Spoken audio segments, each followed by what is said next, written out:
right, so I want to introduce our feature presenter. She is the storyteller at Microsoft. She produces creative content around key technology trends and designs materials that showcase Microsoft products and services.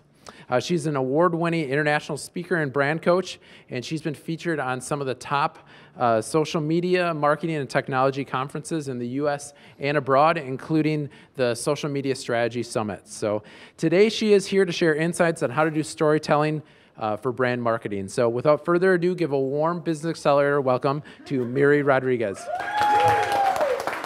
welcome. Thank you so much. Thank you, everyone.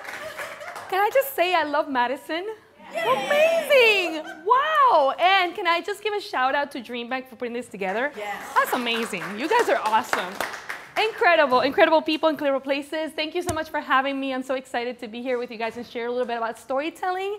I did some social media work at Microsoft for about 3.5 years. And now I'm an official, that's my title, storyteller from Microsoft, which is incredible. I didn't even know that existed, honestly. I was like, you know, you don't go to school to be a storyteller. It just kind of happens in this social media age, so it's very cool. And I'm really excited about talking to you guys about unearthing the spirit of your brand through storytelling. So all of us, if you own a company or if you work for a company or if you're just thinking about your own personal branding, it's really cool to think about the way that you tell the story, how it really brings forth who your brand is, what your brand is about. So that's what I'm going to talk to you guys about. And stories spark emotions. You know, they're really amazing in the way that we can tell stories, the way we communicate, and we really want to connect with people. And one of the best storytellers in the world is my mom. She's an incredible storyteller. I am actually from Venezuela. Caracas, Venezuela is where I'm originally from. And in Venezuela, we have 2 shifts for school.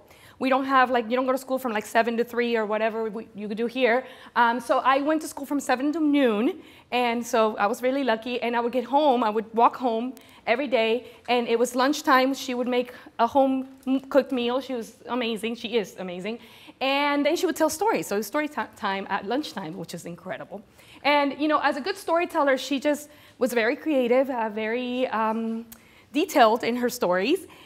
And one time as a kid, she told a really great story, and I couldn't go, you know, as a kid, you know, when you want to hear a story and it's really good, you want to hear it again, right? So the next day I came home and I was like, Mom, tell that story again, right? And she's like, which one? And I'm like, Mom, the story, you know, the dragon and the giant. And she's like, oh, and she started stumbling, you know, and trying to figuring out what she was saying the day before. She forgot the story.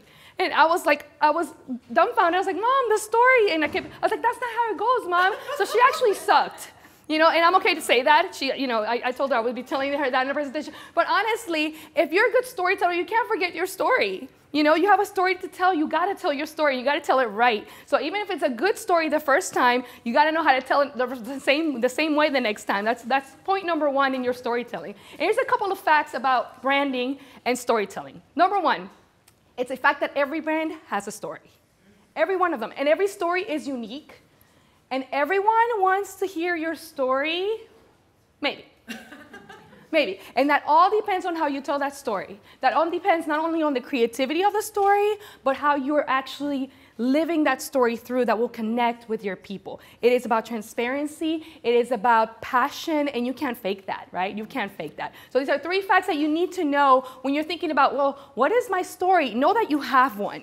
That's to start with. Everyone does have one, and every brand has one, and it is unique because we all go through life. We have unique experiences. And as a brand, the brand has unique experiences it's gone through, so it's really important to tell those stories. At Microsoft, we tell stories like this. Bill Gates, in the 1990s, his vision was to put a PC in every household and every home. Did he do that? Absolutely he did. Absolutely he did. And it was great. And then our current CEO, Satya Nadella, a great one as well. Our story today is to empower every person and every organization on the planet to do more, to achieve more.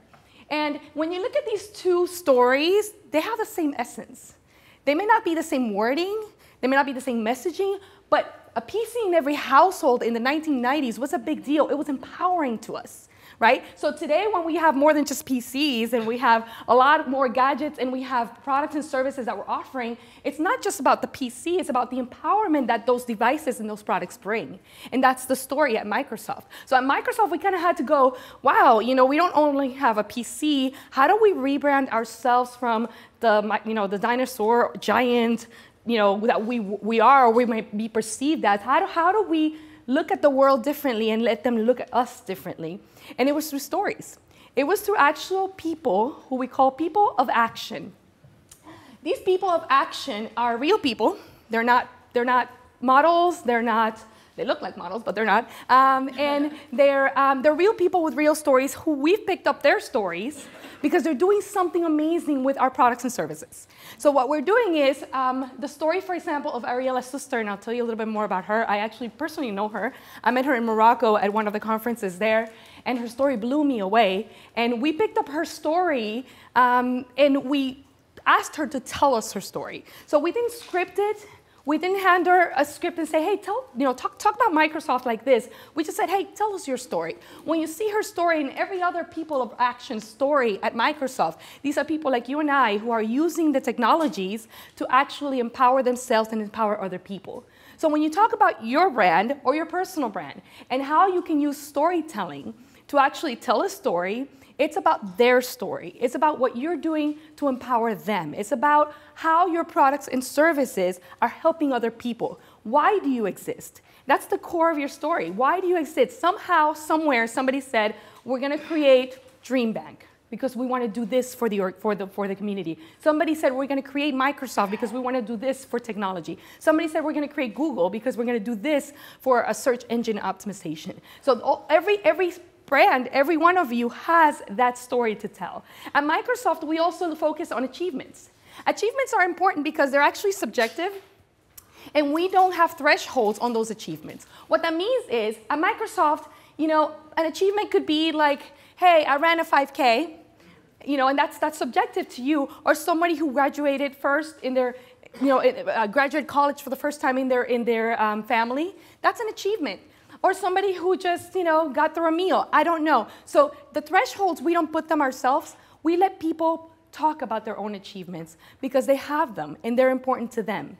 So we focus on 4 things about achievements, and that's what our stories talk about: movement, heroic achievements, betterment, and destination. And all of these areas, all of your achievements fall into one of these categories, and we just place them there, and it doesn't matter how big or small they may seem to society standards, but there are still achievements to those people. And so we don't sugarcoat that, or we don't make it bigger. It is what it is. It is their story, and that's how we tell the stories.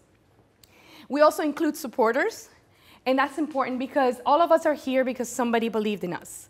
All of us are here because somebody supported us. Somebody launched us somehow. Somebody did something for us that got us here in where we are today. The brand is the same way. The brand doesn't exist on its own. There's people that support it. So we don't use just the protagonist and the stories that we tell. We tell the entire story, and the people who have supported these stories and these people who are driving the stories, we talk about them as well. So it's really important at Microsoft how we do that. Here's a story about Ariela and what she's done with Microsoft products.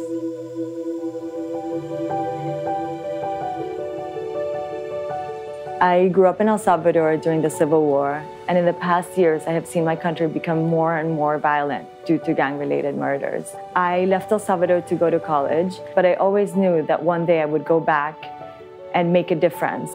In 2011, I created Sequence, my company of handcrafted jewelry and accessories. We employ young men who are at risk of joining gangs and are exposed to violence. We offer them a place to work and also offer them educational opportunities.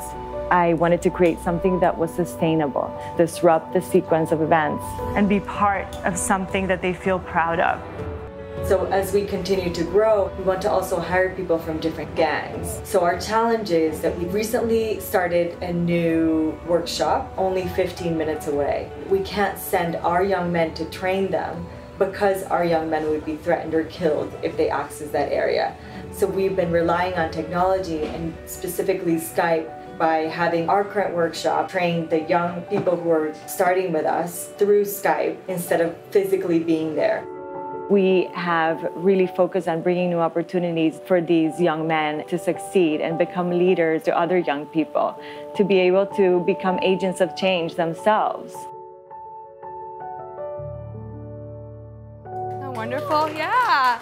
Oh, Ariella, she's incredible. She is as wonderful as you see her there. And the reality is, so when we picked up her story, it was so real and it was so not sugar-coated that when it went and through our channels, she was actually a little bit, she had to go in hiding for a little bit because her life was actually in danger in the place that she was, because she was actually dealing with gang members and hiring these potential, rivaling gangs that could create a situation. So this is just to show how we pick up real stories of people who are using our technologies to do what they're doing in their own space all over the world, And so part of what we do as well is we focus on our mission. So your mission really is your story.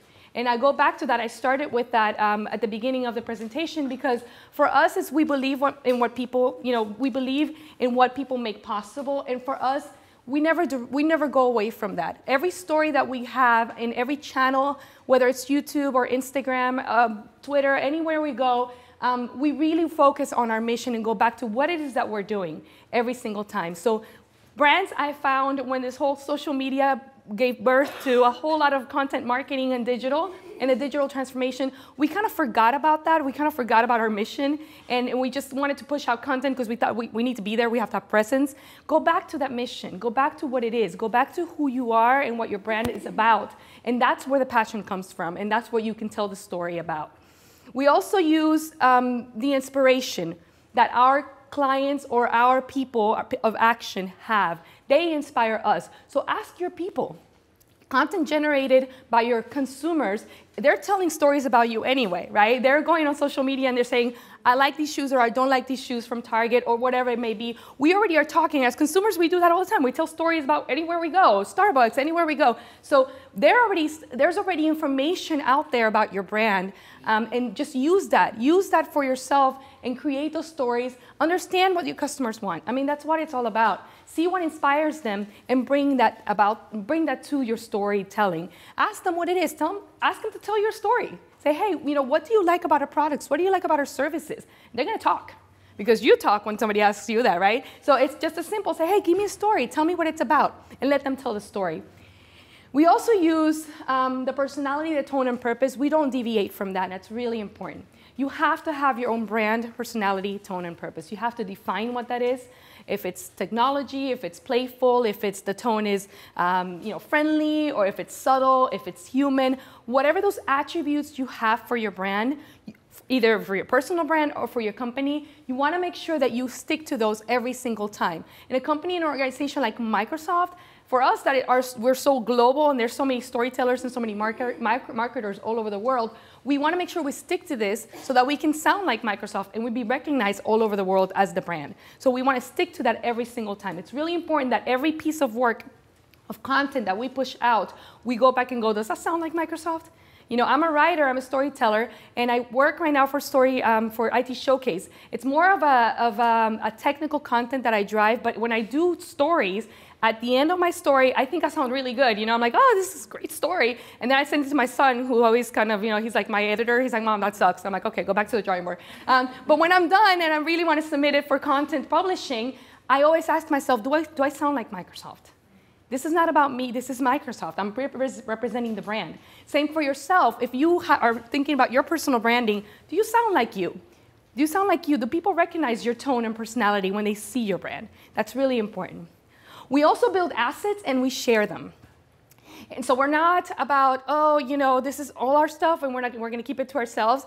For a company as big as Microsoft, we want to make sure we create a central place that's called Brand Central. And we keep all our assets there and our guidelines. If you don't have guidelines for your storytelling, please build them. They're very important. That's exactly what's going to get you to write a great story and content marketing. It's all about assets and what you have, whether it's video content, whether it's photos.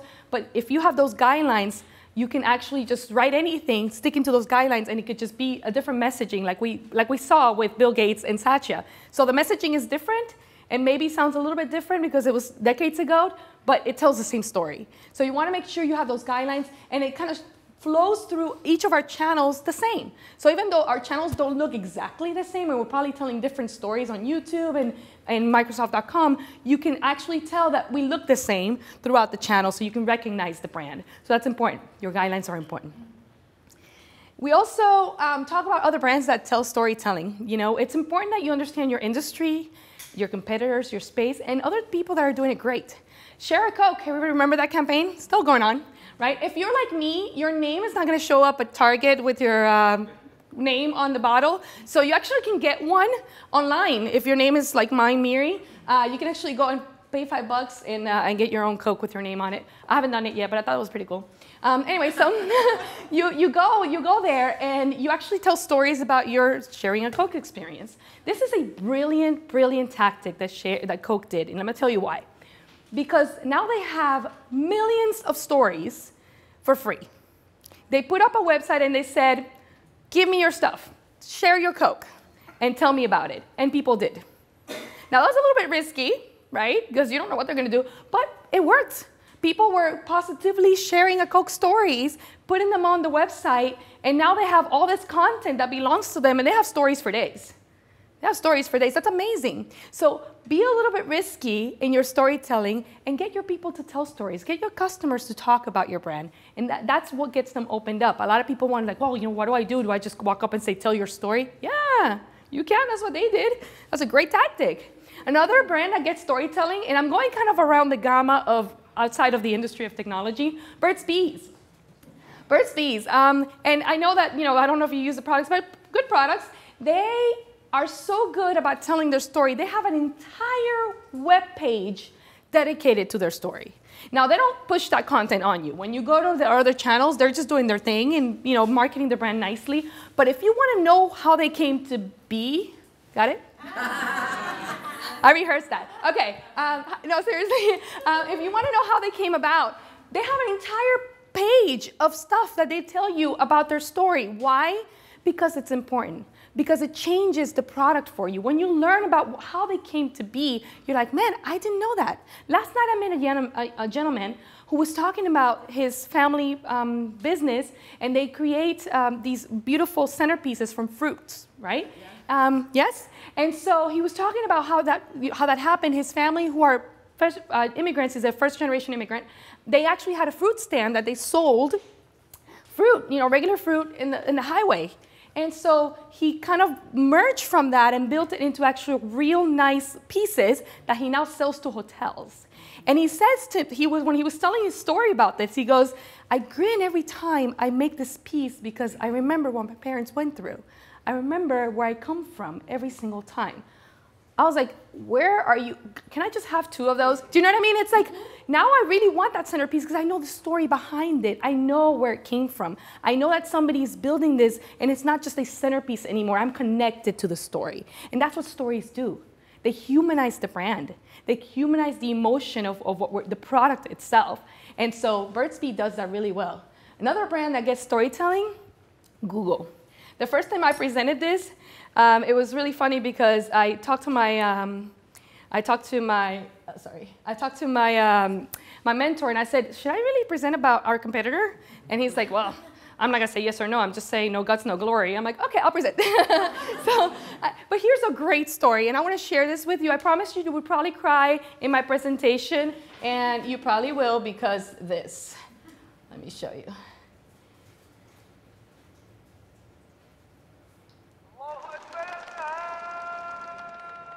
ये मैं, ये यूसुफ लंगोटिया यार सी मेरा। लाहौर में हमारे घर के सामने एक बड़ा बाग था। उस बाग का गेट बाबा आदम के जमाने। रोज शाम को हमने वहाँ पतंगे उड़ानी और उसके बाद जाके यूसुफ के दुकान से जजरिया चुरा के खानी। जजरिया? और मेरा साहब नमस्ते। नमस्ते। मेरी पोती मुंबई वाली। और बेटे क्या हाल है?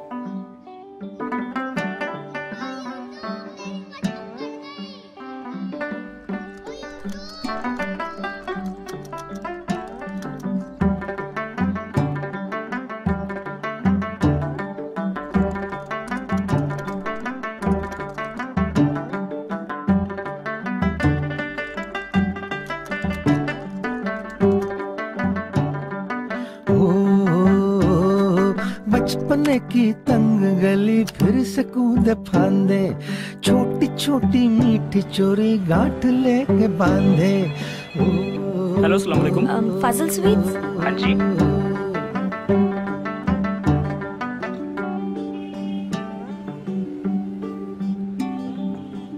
दादाजान दिल्ली से किसी की कॉल है हेलो यूसुफ अंकल कौन जी मैं सुमन बोल रही हूँ दिल्ली से आपके बचपन के दोस्त बलदेव जी की पोती याद है बचपन में आप दोनों झझरिया चुरा के खाते थे बचपने की तंग गली फिर से कूदे फांदे छोटी छोटी मीठी चोरी गांठ लेके बांधे एक पतंग सा उड़ता था परिंदों की तरह परिंदों की तरह परिंदों की तरह एक दौर था मन मन मोर था एक दौर था मन मन मोर था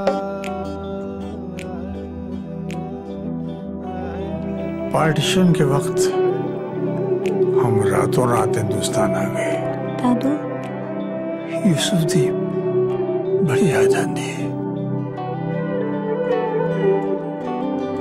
कागजों की कश्तियों में डूबा रहता था झांकती खिड़कियों में उलझा रहता था वो भी क्या दौर था मन पे न जोर था एक दौर था मन मन मोर था एक दौर था मन मन मोर था भैया थोड़ा जल्दी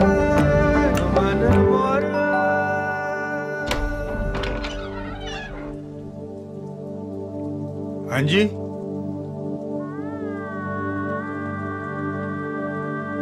कौन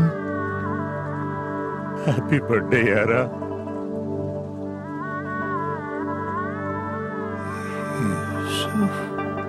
यूसुफ वो यूसुफ मेरे बल्लू यूसुफ यार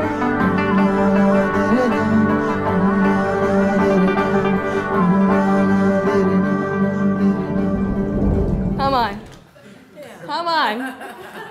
Brilliant. Absolutely brilliant. Some good storytelling there, right? Now I know you're not Google. And, oh, I don't know what I did here. Sorry. I know you're not Google, and you probably don't have the budget to go to India and do something this amazing. Did I promise you were going to cry? Yeah, you did. I met that promise. But here's the deal. You don't have to. In a social media day and age where Snapchat and Instagram stories and Facebook Live are available for you from your mobile device, your stories are as real, and you don't have to make a big production. It really is about people and connectivity. And it's about transparency. So a few storytelling trends that you can walk away with. Video streaming is now obviously everything that people are doing, they're expecting in terms of content. And that's important because content by itself no longer works if it's digital, kind of still content. You want to make sure that you actually bring into the story real live content and video streaming. So think about that and how you can do that. Slideshows, you know, it's actually funny with Snapchat being so prevalent in our millennial generation. We used to read, and if you're in marketing, you know this, in communications, we used to read kind of left to right in a circle format. So if you're looking at a screen, you kind of used to go like this and go back to the middle. We actually are starting to read what we call vertical, so it's like up and down and left to right because of all these devices and ways that the stories work on social media and Instagram and Snapchat. So important to know that incorporating slideshows is important because our brain is like, we have now like, you know, I don't know what it is, like 1 second of attention span or less, a millisecond. So we want to make sure we keep our audiences engaged with different types of content as we tell a story. The new influencer is important to know as well. You know, a lot of people talk about micro-influencers and macro-influencers and paying all these people to talk about our brand. The new influencer is your people. They already are your fans. They're your customers. So engage them. They're talking and they're talking to their moms and dads and they're talking to their brothers and sisters about your brand already. So leverage that because it exists, it's already there. And transparency. Transparency, it's really what it's all about. When When you understand that the brand is being genuine and it's telling a story like Google and telling a story like a real sister, those are things that get to our hearts really deeply because it's transparent. You know, Google did not once mention their products in the entire story that they told. They were very clever on how they inserted every possible avenue of how their products service someone. And so that's incredible. And your products do service someone as well. So make sure that you can cleverly tell that story as well. So remember, you have a story, tell it well. And build guidelines and share your content. Don't be afraid to do that. As small as your company may be, you want to leave that legacy of content sharing and guidelines that people can use as you move on or as you grow or as you develop your brand further. And tell real stories of real people, they exist, and how your brand has helped them achieve those goals. And that's it. Thank you.